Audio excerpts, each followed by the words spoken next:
You shall never surrender. You shall never give up on your dreams. And never let obstacles weaken us and hinder our progress. Remember this. People may talk behind us.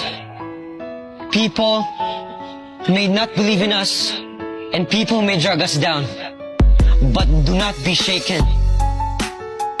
We do not exist and we do not live for them. Because we live for the people who have faith and believe in us.